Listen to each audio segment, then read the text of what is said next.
कृष्णाय वासुदेवाय हरये परमात्मने प्रणत क्लेशनाशाय गोविंदाय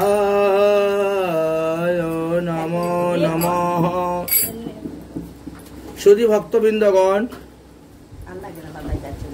आज के पूर्णिमा आरम्भ হয়ে গেছে 1:57 বুঝেছেন?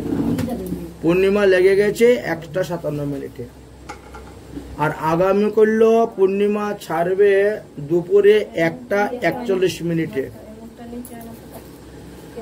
তাই আগামী করল কেউ ঝুলন সমাপ্ত করবেন, কেউ বা আজকে ঝুলন সমাপ্ত করে দিবেন। সিদ্ধান্ত দুটা কি বললেন?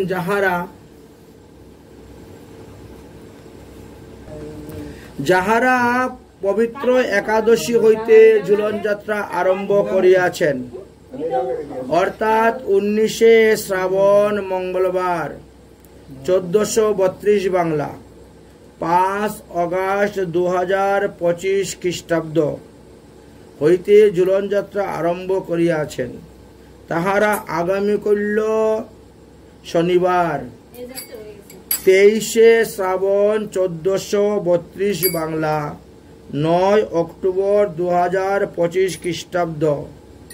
আগামী করলের কথা বলা হচ্ছে শনিবার সকাল 9:33 মধ্যে শ্রী শ্রী রাধা কৃষ্ণের গান্ধর্ব অনুষ্ঠিত ঝুলন যাত্রা সমাপ্ত। কালকে বিকালে আর ঝুলন ঝুলানো হবে না। ঝুলন যাত্রা সকালে 9:33 মধ্যেই সমাপ্ত হয়ে যাবে।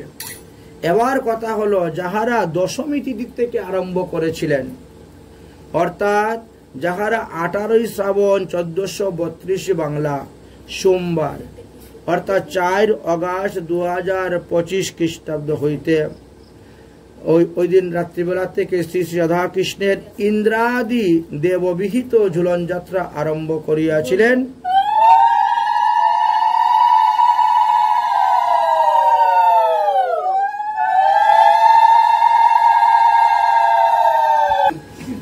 তাদের জন্য বিশেষ বিধান শাস্ত্র বর্ণন করে দিয়েছেন।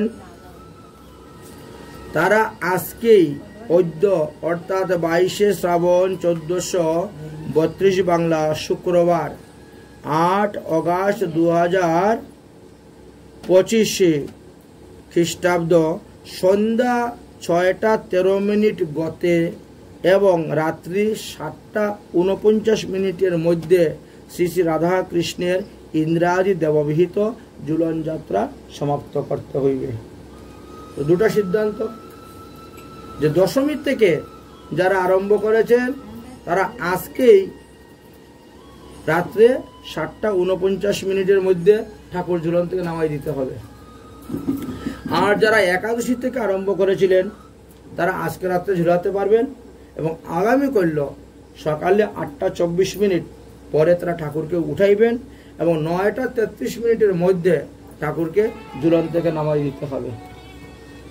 এরপরে আর ঠাকুর ঝুলানো যাবে না। এই সিদ্ধান্ত দিয়ে কাল প্রতিপদে তো ঠাকুর ঝুলবেন না। যদিও অনেকে বলেন যে তিথির মান তো আছে, তিথির মান থাকলেও এখানে পরিষ্কারভাবে লেখা আছে যে এতটার মধ্যেই ঝুলন যাত্রা সমাপ্ত। তারপরে যদি কেউ ঝোলায় তাহলে সেটা ওদের ব্যাপার, ব্যক্তিগত ব্যাপার। আমরা আমাদের শাস্ত্রবিধি অনুসারে এই তত্ত্বকথাগুলো আলোচনা করে গেলাম। দ্বিতীয়ত, যদিও আজকে 1:57 পরে পূর্ণিমা লেগে গেছে এবং আগামী করল 1:14 মধ্যে আছে ছাড়বে, এই জন্য আজকেই পূর্ণিমার নিশি পালন, পূর্ণিমা রাত্রি জাগরণ আছে। দ্বিতীয়ত কথা হলো, এই পূর্ণিমার মধ্যে ঋষি তর্পণ করতে হয়। এই জন্য কালকে সকালবেলা আমরা ঋষি তর্পণ করব। যদি এই পূর্ণিমাতে কেউ ঋষি তর্পণ না করে তাহলে 1 বছর আপনি যে ভগবানের সেবা পূজা করেছেন সেই পূজার ফল লাভ করতে পারবেন না। 1 বছরের পূজার ফলটা বিফল হয়ে যায়। রাক্ষসরা সেই ফল গ্রহণ করবে। তো আপনি যে সেবা পূজা করেছেন সেই ফল রাক্ষসরা নেবে কেন? এই জন্য আগামীকাল সকালবেলা ঋষি তর্পণ করতে হবে।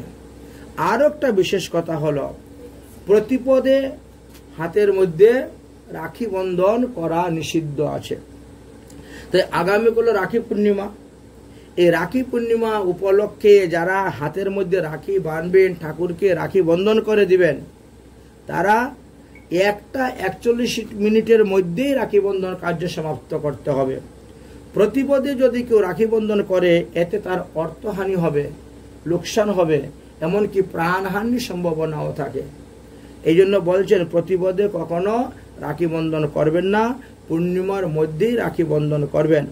আগামীকাল সকালবেলা আপনার সেবিত বিগ্রহকে স্নান করানোর পর সেবিত বিগ্রহের আপনি ওই পূজা সিঙ্গার আরতি আদি করে তারপরে আপনি রাখিগুলা নিয়ে আসবেন, আর রাখি এনে তুমি রাখি পরাবা ভগবানকে।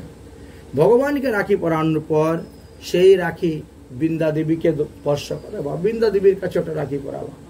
তারপরে সরগোস্বামী গুরুবর্গদেরকে রাখি পরাবেন। তারপরে সেই প্রসাদী রাখিটা আপনি হস্তে ধারণ করবেন। এইভাবে এই রাখি বন্ধন উৎসব সত্যযুগ থেকে আসতেছে। মানে আজ থেকে 28টা সত্যযুগ আগে, 28টা ত্রেতা যুগ আগে, 28টা দাপর যুগ আগে, 28টা কলিযুগ আগের থেকেই এই রাখি বন্ধন উৎসব প্রথা চালু হয়েছে।